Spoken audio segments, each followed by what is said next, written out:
The secret to being a champion is doing one's best, to persist and to endure, and as someone said, to strive, to seek, to find, and not to yield.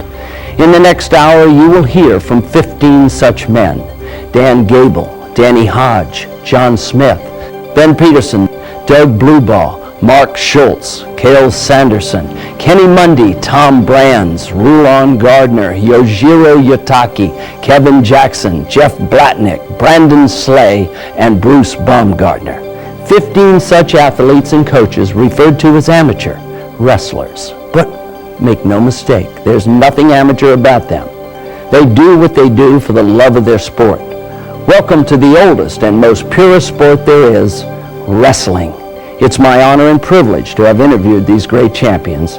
And now, champions of champions, what it takes. The biggest thing today is work ethics. You work hard. Wrestling is a hard sport. And I think that our work ethics are what really is the biggest, most important thing. Somebody asked me this question the other day about what was the most important thing that happened to you to be a champion. I said, well, thank God I was born on a wheat farm in Oklahoma. Well, you know, there's a lot of stories. I come out of a swamp and whatever. But cut it long story short, I worked hard when I was young. I milked 5 cows every morning and every night. I picked cotton, I chopped cotton, I picked corn, I shucked corn, I chopped wood. You know, I did farm work. I know that it was my ability to work and do the right kind of work was my biggest asset, because I wasn't that good of a wrestler, so I had to make up the difference somewhere, and that was a matter of putting work effort into it.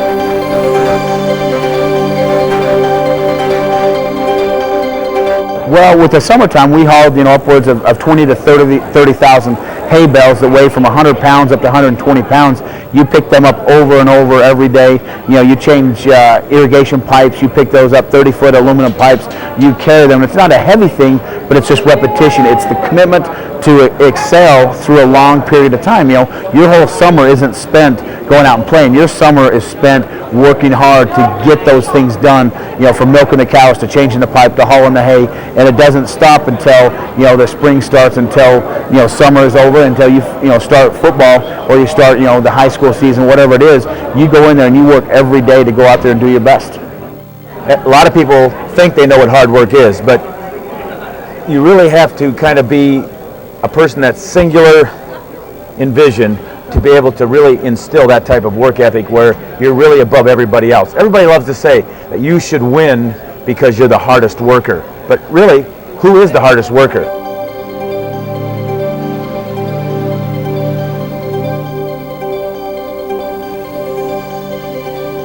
In your words, what does it take to be a champion? I think drive more than anything, self-driven attitude, and that comes from doing things that the normal people don't do as far as commitment, work ethic, attitude.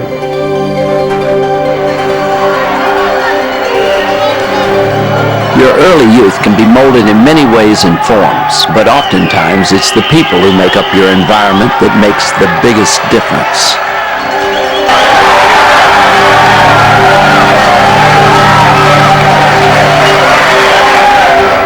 It's first got to come from the heart. Whatever you do, there's got to be a passion, that drive, that desire that you want it so bad that you're willing to step out there and sacrifice things every day.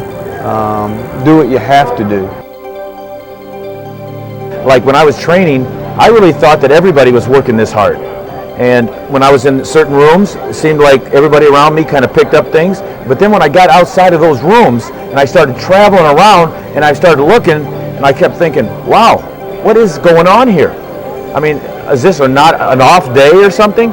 What I found out was I was pretty unique in that aspect. And because of that, I had a lot of people, I rubbed off on a lot of people and made a lot of difference in a lot of people's lives. But, I don't know exactly where I got it and why I got it, but it was something that I think I picked up at an early age, because I got around some great people like the YMCA and good coaches, and I always listened and believed to all my support groups, not groups that really didn't support me, because they can tell me some things that are negative. But people that love you and people that support you, they're going to tell you good things. But most people don't believe that.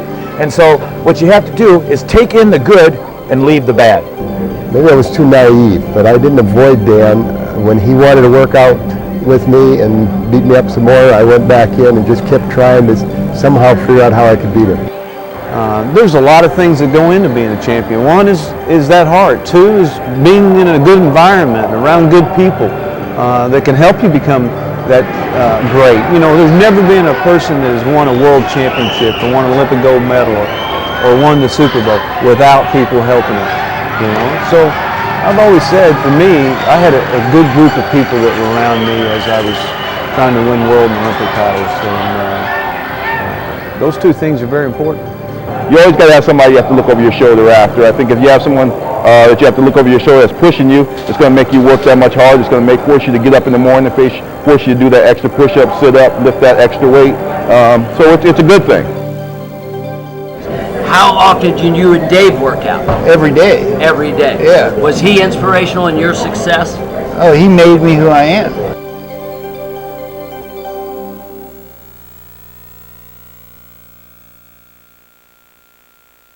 Your early youth can be molded in many ways. It's the choices we make and the people around us that make the difference. John Smith, the ultimate technician, with a huge belief level which carried him to 4 world and 2 Olympic gold medals, 6 consecutive world-class goals from 1987 to 1992, and the Sullivan Award. Dan Gable, who once told me, I wrestled a lot of guys who were just as good as me, but in the third period I was still going tough, and they were folding. Gold medals aren't really made of gold. They're made of sweat, determination, and a hard-to-find alloy called guts. So I had a key to the school. I had a key to the locker room. I was the first one there. It wasn't the janitor, it was me. And you couldn't do that today. But I opened up the gym and I opened up the things, and I was the only guy there. But then somebody else came, and pretty soon we had the whole team because I was having a lot of success.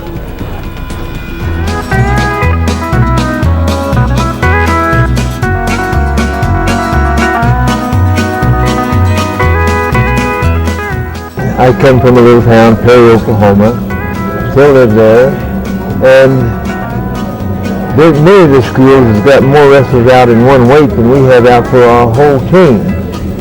And of course, our coach was very, very smart, Mr. Devine.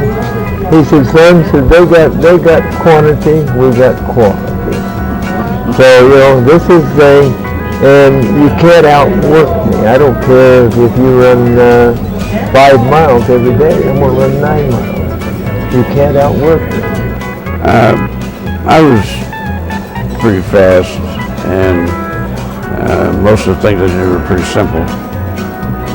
I think probably I was stronger than I thought I was, but that's the way I wanted it. I didn't want to go out there thinking I was strong and try to beat a guy with that.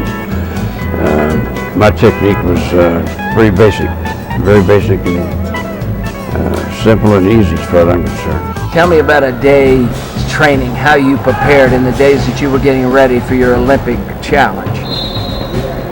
Well, it would vary depending on what I was trying to accomplish that day, but for the most part, you're getting a workout in the morning, which is either a lift, and a run, or it's going to be technique, or it's going to be a combination of all three.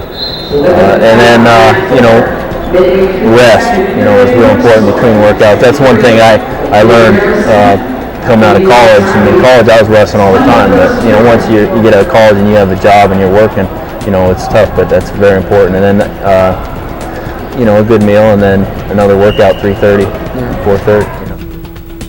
Well, first of all, you start with the fundamentals of being a champion, and that's, hard work. Hard work, dedication, all the buzzwords that you hear, it's still true. There's no secrets to success. There's no secrets to really being a champion other than having a strong desire to be the best at what you do. You're training hard, you're going 3 times a day on your toughest day. You'll come in, you'll drill in the morning, afternoon will be your main type workout where you're hard wrestling, more drilling, conditioning, the stuff that, as my brother would say, make a billy goat puke. And then you come in at night and you lift or strength train. That would be a very intense day. You don't do that every day, but that would be among the most intense days. all wrestlers have have some great coaches to pull some thoughts from, to pull some techniques from, and to pull that experience that they're going to help them reach that next level.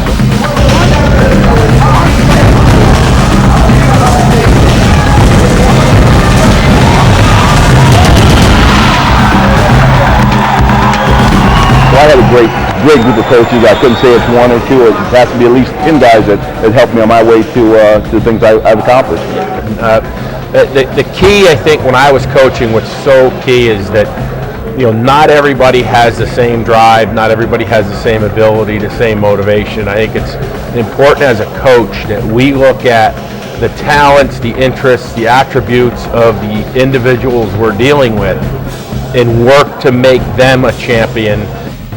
One of the biggest matches I had was Russian second round, Buvasa Satiev, who was the reigning Olympic champion. He hadn't lost in 6 years, so beating him, and he hasn't lost since then. So What do you think helped you beat him? Conditioning, strength, speed, technique? well, it's a combination, obviously, of all those things in wrestling. But for me, it was studying him, watching probably 100 matches of his, figuring out what it was going to take to beat him. Having a guy like Casey Cunningham mimic him and become the Russian for about 3 months. And I would wrestle him as he mimicked the Russian's skills. And I'd watch video and study, okay, he reaches with his left arm, he leads his right leg, these are his favorite moves, and figuring out what it was going to take to beat him strategically was the big thing for me. I didn't want to be sick. I didn't want people to know I was sick. If people found out I was sick, I was no longer Jeff the wrestler. I became Jeff the cancer patient, which I wanted nothing to do with. So I didn't make cancer bigger than an opponent in wrestling. It was just another one. Honest to God, back then we had 2-month camps out at Squaw Valley, California, beating each other up 8 weeks. And that was basically what I looked at as the cancer. I'm going to have a treatment regime. It's going to last a few months. I got to get through these few months. And, on the way to making an Olympic team, I was an alternate for a couple years. And the job of an alternate is to get picked up, thrown, twisted, and bent as many times necessary for that number one guy to get prepared. So dealing with the cancer, I'll do whatever I have to get through the treatment, and then it's back to what I like to do. How we train can be a very individual thing. How much and how hard we train can differ with every wrestler, but there's no doubt endurance is an essential aspect of battle. Pushing your mind and body to the limit in practice and matches takes its toll, but nothing prepares a wrestler more for victory.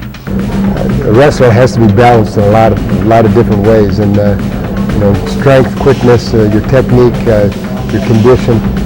But probably the turning point as a college wrestler, where I started gaining top confidence, was my running, and running a mile and sprints, and simply doing that on my own. Coach had the daily hard workouts week after week. But I started doing that and actually doing it multi-times in a day. Running is in there when you got sprint laps, distance running, explosion running. So you're cross-training, but really what it comes down to is being able to execute on the mat, and that comes from hours and hours of, I guess, repetitive drilling more than anything. Oh, I run a lot. You ran a lot. How many miles did you run every day? Every day. I don't know about a mile, but I must run between 5 to 10 kilos. Every morning. Every morning. Every morning. Before you had breakfast? Before the school. My brother told me to the day I stopped competing that if I didn't scramble, I didn't win. And I learned to scramble and got the condition and the explosiveness to scramble by running that hard mile and then harder sprints. Even though wrestling is an individual sport, there's also a team aspect to it. You have to work the team and keep the team camaraderie and unity together, but you really need to look at each individual and see what makes them motivated, why they're doing it, and help perpetuate that interest in the individual. And I think that's when people will blossom and really start to become better, is when you can find out what motivates your 125-pounder and help them out. And that might be something different that motivates your 197-pounder, and you got to still work them out too. They kind of go hand in hand, but conditioning your body is probably the most important thing. because that gives you the opportunity to be competitive. You know, if you don't have your conditioning in order, then all the technique in the world is not going to help you when that monkey gets on your back.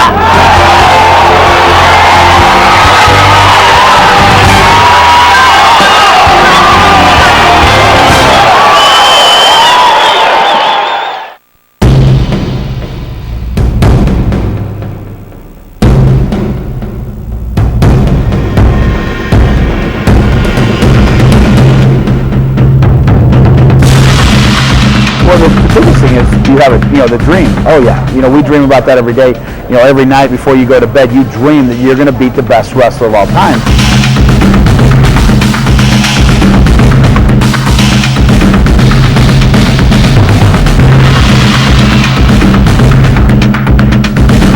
The opportunity and the chance may never arise, but if you go out there and believe in that dream, that's what I think makes an athlete prepare, for success and prepare to hopefully succeed. And no matter what the outcome is, and no matter what the odds are, you can go out there and perform and represent your country. That you wanted to be an Olympic champion? I did. I knew I wanted to be an Olympic champion. That is right when I knew what the Olympics were.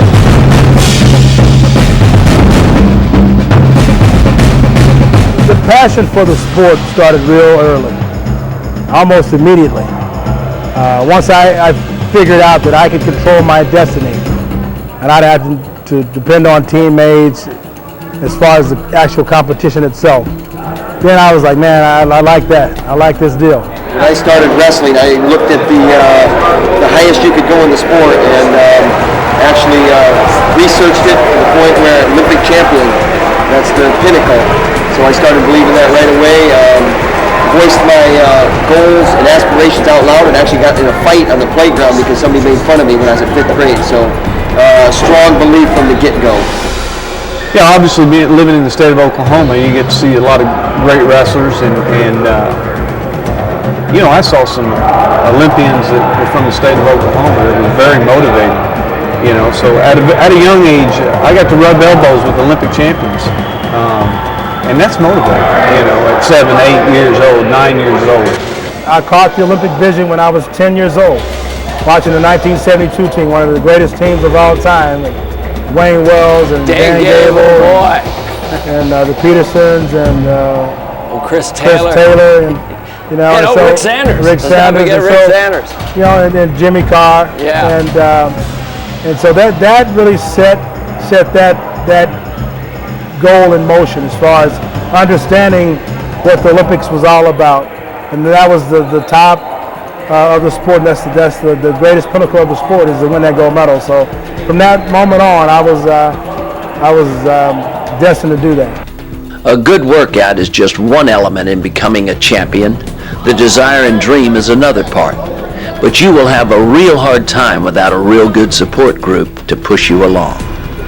You come from a family of wrestlers. You had brothers that wrestlers. How helpful was that? I think I had a tremendous advantage just having my brothers as workout partners and as role models to me. They were both older than me, but growing up we were all real similar in size, so I had the privilege of getting beat up on by them every day, So I think that helped me out a lot. It really did. Well, you came from a big family, 10 or more, about 11 of you. Yeah. 10 kids. You had brothers that wrestled. That helped? Absolutely. It was something I had. But do you have to have that? No. There's guys that can be great wrestlers or be great in the sport without, siblings to follow. But it was good for me. I had an older brother that was a national champion, was a world silver medalist. That wasn't no disadvantage. That was a great advantage. And I was a workout partner for many of those years. So, those were great lessons and definitely a great journey. How did you manage to wrestle for so long? You were in college, you won the Nationals in what year? 1982. 1982. And then you go into 84. On and on and on. How did you manage to stay in the game that long? Well, I think the most important thing for me was that I liked it. I liked to wrestle. I enjoyed it. I enjoyed the competition. I enjoyed the sport of wrestling. And if you're doing something you love that you enjoy to do, it's not that difficult.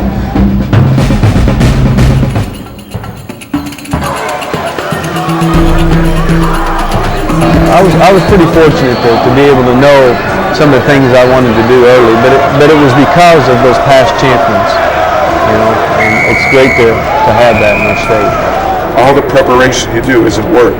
It's part of the passion. You understand why you're doing it. And you can't do it for your dad. You can't do it for somebody else. It's got to be you that really loves to do it. And passion conquers all. It's the strongest power in the universe. Winning is the goal of any wrestler, but what we learn from losing sometimes teaches us our greatest lessons.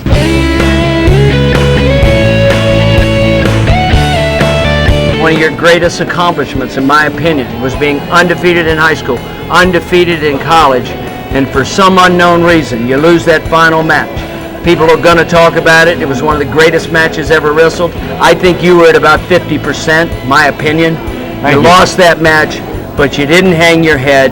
You said, I'll be a world champion, I'll be Olympic champion. I know you beat Owens a few times after that, but did that inspire you to do better? Because a lot of times they say you measure a champion about what happens when he gets beat. I don't advise you to go out and lose a match to make you a better athlete. However, what I do tell you to do is if you win a lot and are successful and winning becomes a habit, and if you have a loss, you can learn from that loss. That loss made my career. It made me jump from however good I was, which at that time I was pretty close to being the best, but it made me go to such a higher level that it just took all the surroundings away from me. So that's kind of what that match did for me. But it also helped me in my profession because I analyzed every day of the year that I trained for my senior year, and I found out I was on the wrong track a lot of the times. I was peaking for a February match instead of peaking for a middle of the March match. So it's like, wow, you're not doing things correctly. So it helped my coaching career immensely. There's just a few opportunities to become a better wrestler, and one is when you do get beat. You know, it's unfortunate that it takes that to get the extra effort, to get the extra focus, maybe more dedication. But every loss I've ever had was a blessing for me because I became a better wrestler because of it and how I took it. You know, I didn't put any blame on an official. I didn't, say I made mistakes or this. I always looked at it as I wasn't good enough. You know, next time I will be. We're all going to lose. Everybody gets their butt kicked. And so a lot of people don't like that and they're going to quit and they're going to give up early. But I think somebody's willing to put the time and commitment in, even when they continue to lose, knowing that they're seeing the big picture of whether it's being a state champion, NCAA champion, or Olympic champion. So it's that continued commitment, even in kind of the midst of being in the struggles, in the valley.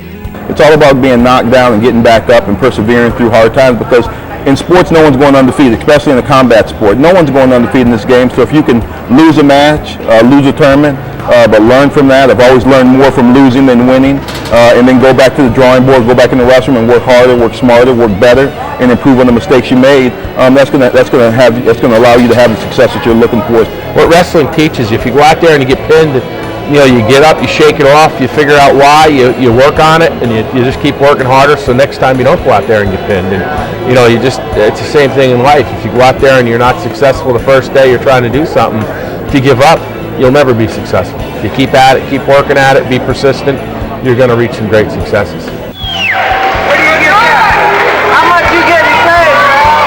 It's real important that you don't make excuses for losing. I know there's some bad calls now and then, or it shouldn't have happened, but look at it in a positive manner where you can go to that room and take the right attitude to become better because of that loss.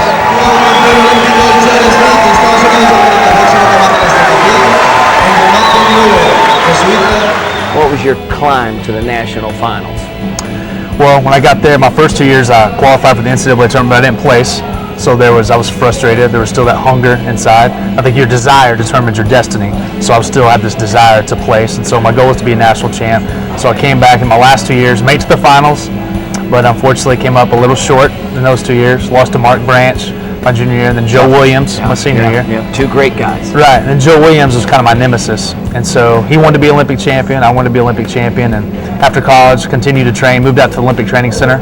So those two losses for the national championship inspired you to go on. Do you think our young kids today and our coaches need to think about that? Never give up, keep going? Totally. And that's my message to youth, especially in college guys, is to tell them that you don't have to be an NCAA champion to be an Olympic champion.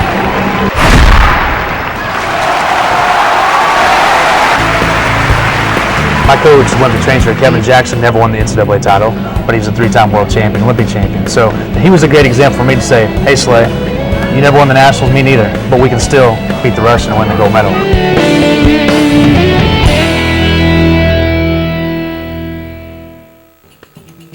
Life has its twists and turns, no doubt, but it's clear that winning is the name of the game. From Hodge to Gable to Smith to Sanderson, winning is the focus and purpose for the thousands of hours spent training. It just takes a total commitment, all the time. Whether it's in practice or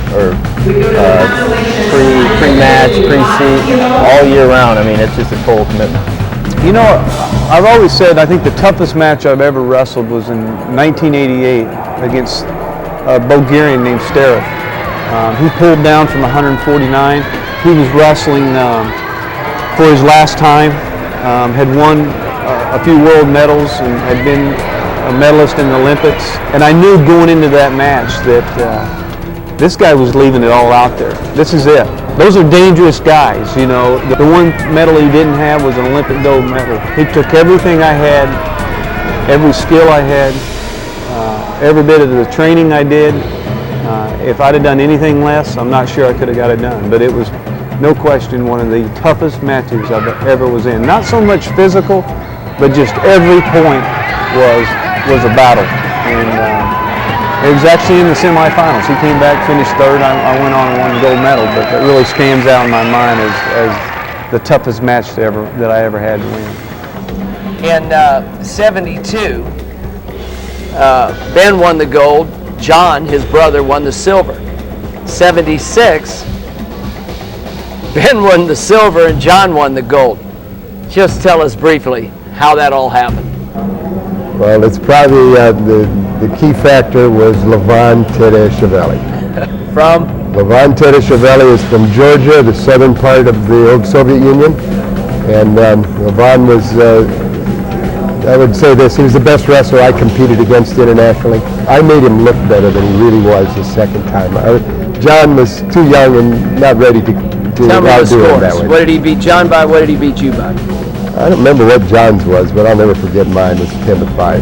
10-5. I made him look better than he really was that time. I'd wrestled him a couple of times earlier. I never beat him, but I had him within 1 point twice.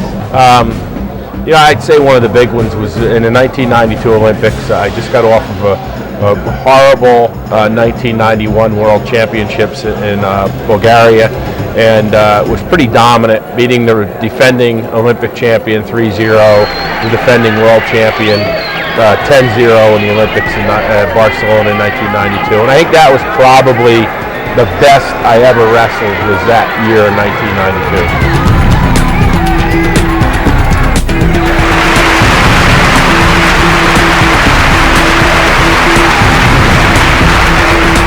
You were injured in one of those competitions. Your shoulder was injured bad. Yes. How did you overcome that to still win? Well, shoulder, if you dislocate the shoulder, it pops in pretty quick, but it hurts you.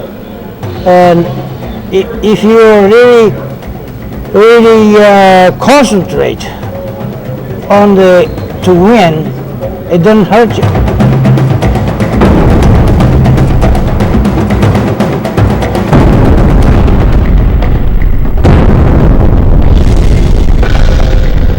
He defeated Alexander Krylov. Rulon, you're one of the greatest heavyweights because of that. How did you prepare for that match? Well, that match was kind of in the middle of the other 4 matches. It was the final match.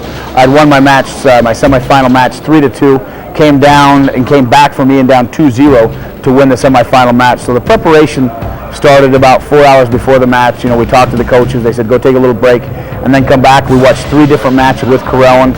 We looked at what made him the best wrestler in the world, and we came up with a strategy, a philosophy, and an idea. And then we went out there and we tried to execute it, and that was to go out there, tire Karelin down, get him to the point where he was physically exhausted, and then hopefully take him to the point where he couldn't recover, go out there and score the points to win the match.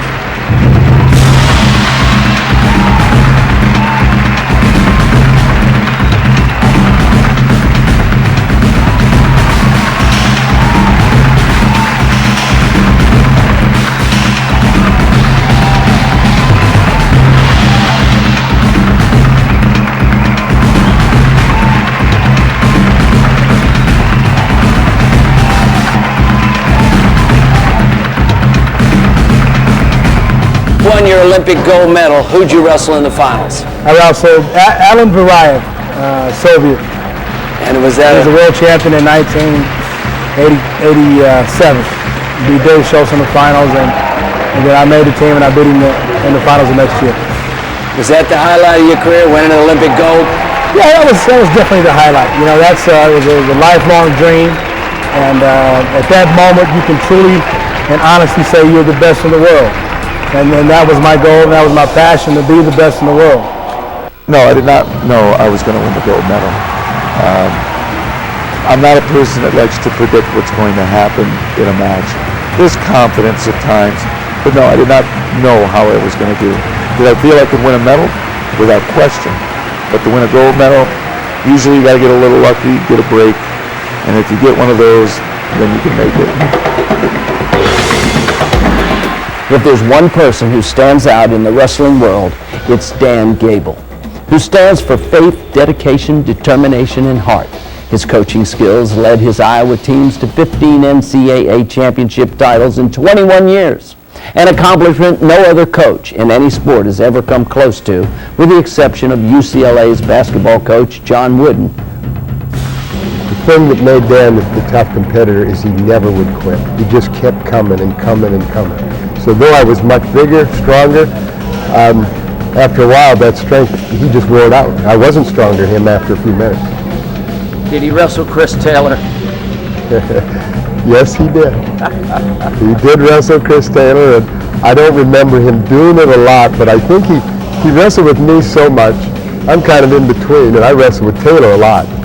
And so after a while, I think he began to say, well, if I can wrestle with Peterson and outdo him most of the time, why couldn't I do it with Taylor?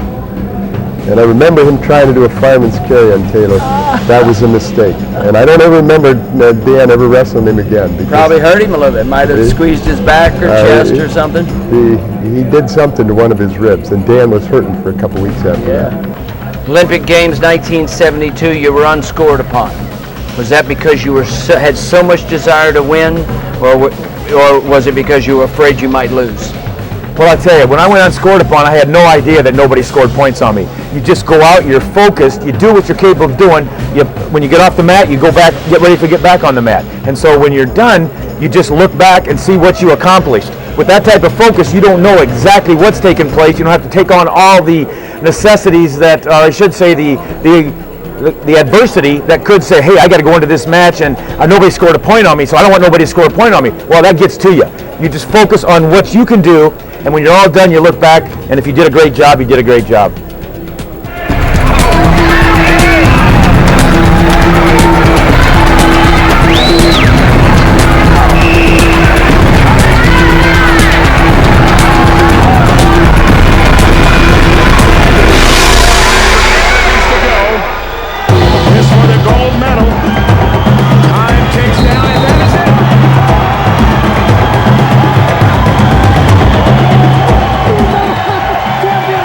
Do you focus at all on the fact that you've never lost a match? I mean, does that enter your mind every time you go out? No, if it is, then you're probably not gonna last for long. Your focus has got to be real consistent, and for me, I like to keep my mindset as simple as possible. It's just the core of what is going to make me wrestle at my best.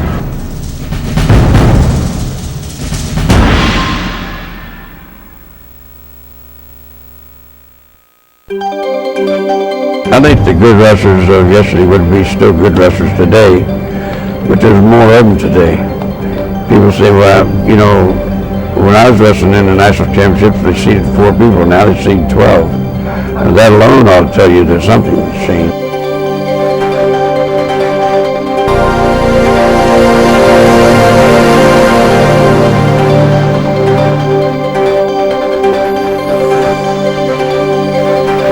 Winning is important, but becoming a champion takes more than hard work and practice. It takes perfect practice, discipline, and heart, and just as importantly, it takes great coaching. What's interesting is that you can take a kid, and if you can get inside his head, that's critical, you can make so much out of that kid that somebody else can't do. Coaching is a much tougher situation than just being an athlete, because it's somebody else and you have to have somebody else do something, but it's also more rewarding.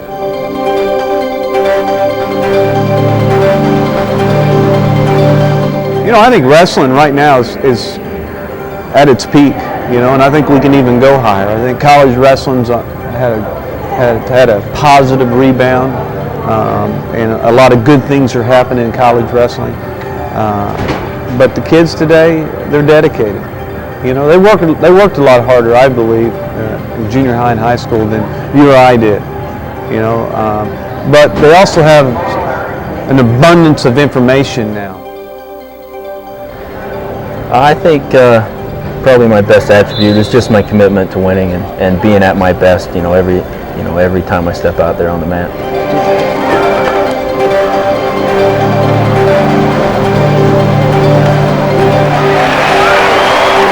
Trying to accomplish is probably the most important thing, and just the hard work and the dedication, the commitment. And I think what we miss sometimes is the persistence. Everybody wants to be successful the first day, the first week, and you know, sometimes it takes years to build on a success to really become a champion.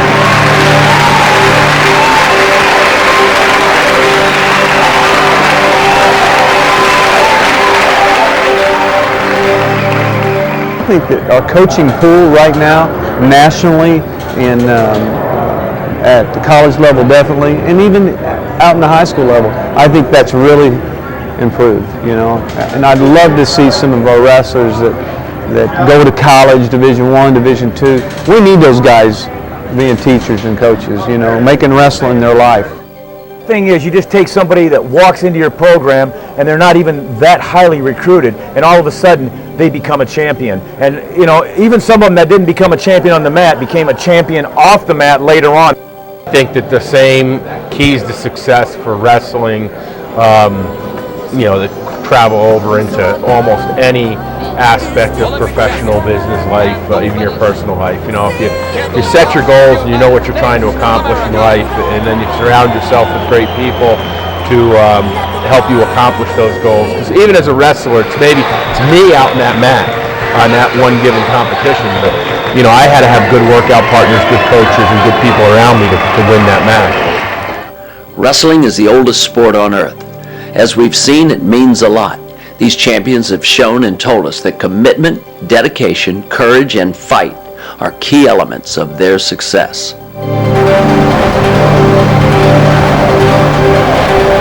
One of the biggest things for me too is just my faith. You know, having a strong faith in God and believing and knowing that at the end of the day, as long as I gave my best and I did everything in my power to give my best, then I had nothing to be ashamed of. And I had faith in my God about that. So Wrestling is the reason I'm at where I am today. Everything I do is wrestling.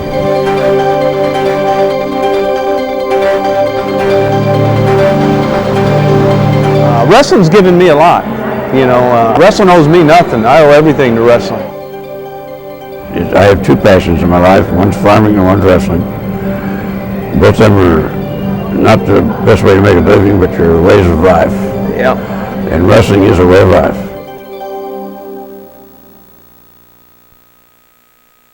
Farm boys to city slickers, these are the champions of the champions, with some of their thoughts about what it takes to be a champion.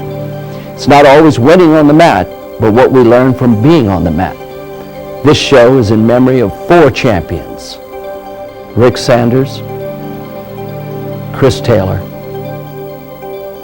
Dave Schultz, and Terry McCann. Sanders and Schultz were scientists of the sport, while Taylor proved there were no boundaries, and McCann was a true ambassador. We miss them.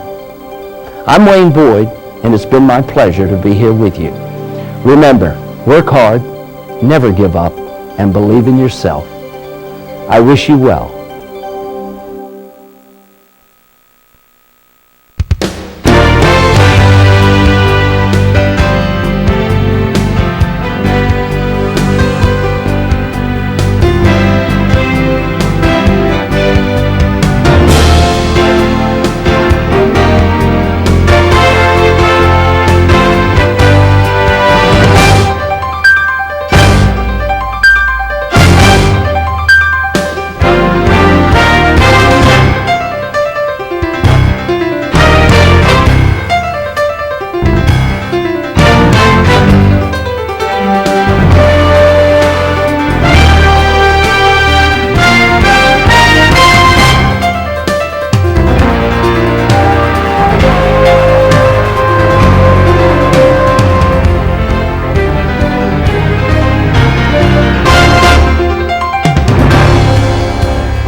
The secret to being a champion is doing one's best, to persist and to endure, and as someone said, to strive, to seek, to find, and not to yield. In the next hour, you will hear from 15 such men: Dan Gable, Danny Hodge, John Smith, Ben Peterson, Doug Blueball, Mark Schultz, Cale Sanderson, Kenny Mundy, Tom Brands, Rulon Gardner, Yojiro Yotaki, Kevin Jackson, Jeff Blatnick, Brandon Slay, and Bruce Baumgartner. 15 such athletes and coaches referred to as amateur wrestlers. But make no mistake, there's nothing amateur about them. They do what they do for the love of their sport. Welcome to the oldest and most purest sport there is, wrestling. It's my honor and privilege to have interviewed these great champions. And now, champions of champions, what it takes. The biggest thing today is work ethics. You work hard. Wrestling is a hard sport. And I think that our work ethics are what really is the biggest, most important thing.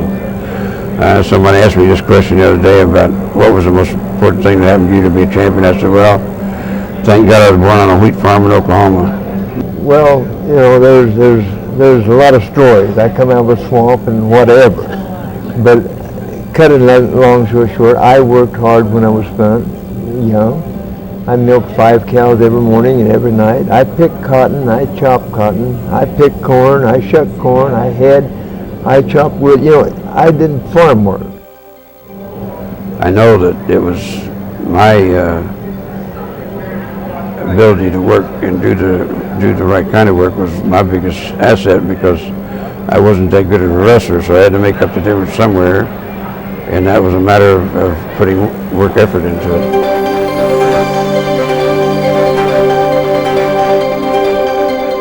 Well, with the summertime, we hauled upwards of 20 to 30,000 hay bales that weigh from 100 pounds up to 120 pounds. You pick them up over and over every day. You change irrigation pipes. You pick those up, 30-foot aluminum pipes. You carry them. It's not a heavy thing, but it's just repetition. It's the commitment to excel through a long period of time. Your whole summer isn't spent going out and playing. Your summer is spent working hard to get those things done, from milking the cows to changing the pipe to hauling the hay, and it doesn't stop until the spring starts, until summer is over, until you start football, or you start the high school season, whatever it is. You go in there and you work every day to go out there and do your best. A lot of people think they know what hard work is, but you really have to kind of be a person that's singular in vision to be able to really instill that type of work ethic where you're really above everybody else. Everybody loves to say that you should win because you're the hardest worker. But really, who is the hardest worker?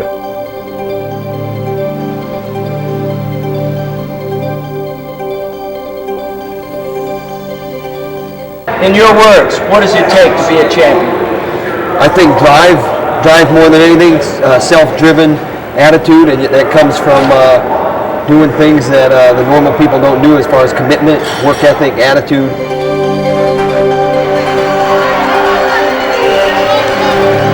Your early youth can be molded in many ways and forms, but oftentimes it's the people who make up your environment that makes the biggest difference.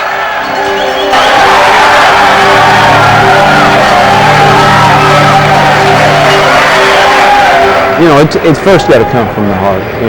Whatever you do, there's got to be a passion, that drive, that desire that you want it so bad that you're willing to step out there and sacrifice things every day. Do what you have to do. Like when I was training, I really thought that everybody was working this hard. And when I was in certain rooms, it seemed like everybody around me kind of picked up things. But then when I got outside of those rooms and I started traveling around and I started looking, and I kept thinking, wow, what is going on here? I mean, is this not an off day or something? What I found out was I was pretty unique in that aspect. And because of that, I had a lot of people, I rubbed off on a lot of people and made a lot of difference in a lot of people's lives. But, I don't know exactly where I got it and why I got it, but it was something that I think I picked up at an early age, because I got around some great people like the YMCA and good coaches, and I always listened and believed to all my support groups, not groups that really didn't support me, because they can tell me some things that are negative, but people that love you and people that support you, they're going to tell you good things. But most people don't believe that, and so what you have to do is take in the good and leave the bad. Maybe I was too naive, but I didn't avoid Dan. When he wanted to work out with me and beat me up some more, I went back in and just kept trying to somehow figure out how I could beat him. There's a lot of things that go into being a champion. One is that heart. Two is being in a good environment, around good people that can help you become that great. There's never been a person that has won a world championship or won an Olympic gold medal or won the Super Bowl without people helping them. So I've always said, for me, I had a good group of people that were around me as I was trying to win world and Olympic titles, and those two things are very important. You always got to have somebody you have to look over your shoulder after. I think if you have someone that you have to look over your shoulder that's pushing you, it's going to make you work that much harder. It's going to force you to get up in the morning, force you to do that extra push-up, sit up, lift that extra weight. So it's a good thing. How often did you and Dave work out? Every day. Every day? Yeah. Was he inspirational in your success? Oh, he made me who I am.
Bye.